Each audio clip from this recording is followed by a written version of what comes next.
اللہ तबारक व तआला ने शहीदों की ज़िंदगी बयान फरमाई। फरमाया जो अल्लाह की राह में मारे जाएं उन्हें मुर्दा ना कहो, वो ज़िंदा हैं और तुम्हें उसका शऊर नहीं। वो कैसे ज़िंदा हैं?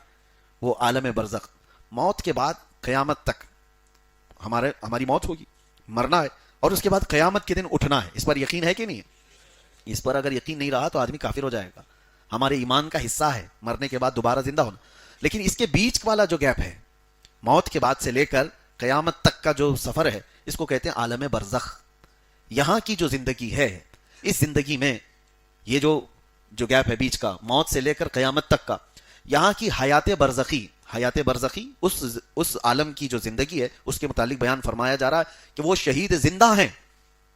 अब यहां पर एक सवाल उठता है कि बाज़ लोग इस चीज को डिनाई करते हैं, यूं कहते हुए कि हम जब रसूलुल्लाह की जिंदगी के बारे में कहते हैं, मेरे आका सल्लल्लाहु तआला अलैहि वसल्लम वफात के बाद भी जिंदा हैं, हुजूर की मौत के बाद भी आप सल्लल्लाहु अलैहि वसल्लम जिंदा हैं। तो वो ये कहते हैं कि भाई ये बरज़ख की जिंदगी है, बरज़ख की जिंदगी है, तो बरज़ख की जिंदगी में जो रूहें हैं वो सब जिंदा हैं तुम्हारे एतबार से। तो फिर उसमें हुजूर पाक सल्लल्लाहु तआला अलैहि वसल्लम की या शहीदों की जिंदगी को अलग से क्यों बयान किया गया? अगर मौत के बाद से लेकर के क़यामत तक की जो बरज़खी जिंदगी उसी के बारे में कुरान अगर कह रहा है तो स्पेशल कहने की जरूरत क्या है? वो तो सारी रूहें बरज़ख में हैं, मरने के बाद वो सब एहसास करती हैं, सारी रूहें। हत्ता कि हुजूर सल्लल्लाहु तआला अलैहि वसल्लम फरमाते हैं काफिर मुर्दे भी सुनते हैं, काफिर मुर्दे भी। जब जंगे बदर हुई थी तो हुजूर सल्लल्लाहु तआला अलैहि वसल्लम ने उनकी सब लाशों को एक गड्ढे में डाल करके उनसे खिताब भी किया था। सहाबा ने पूछा या रसूलल्लाह आप इन मुर्दों से बात कर रहे हैं? हुजूर फरमाते हैं वो तुमसे भी ज्यादा सुन रहे हैं। तो काफिर मुर्दे भी सुनते हैं, तो बरज़ख में तो सुन रहे हैं। तो शहीदों की जिंदगी को अल्लाह ने अलग से क्यों बयान किया है कि वो जिंदा हैं, तुम उन्हें मुर्दा मत कहो? मतलब यह हुआ कि बरज़खी जिंदगी में भी कुछ स्पेशलिटी और है इनकी। वो क्या है वो मैं बताना चाहता हूं।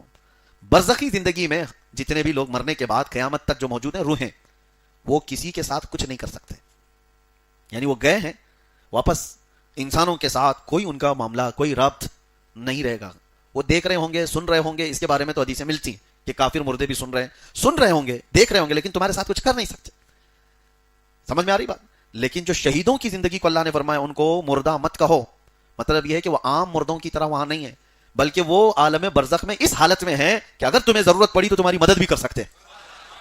उनकी स्पेशलिटी ये है कि वो कुछ और जिंदगी के साथ जी रहे हैं। यही जिंदगी के कायल अहले सुन्नत व जमात हैं कि मेरे आका सल्लल्लाहु तआला अलैहि वसल्लम अपनी वफात के बाद भी जिंदा हैं। जिंदा हैं का मतलब आम लोगों की तरह बरज़ख में जिंदा नहीं, बल्कि हुजूर की खुसूसियत कुछ और है कि वो देख भी रहे हैं और सुन भी रहे हैं और जरूरत पड़े किसी की तो मदद भी कर रहे हैं।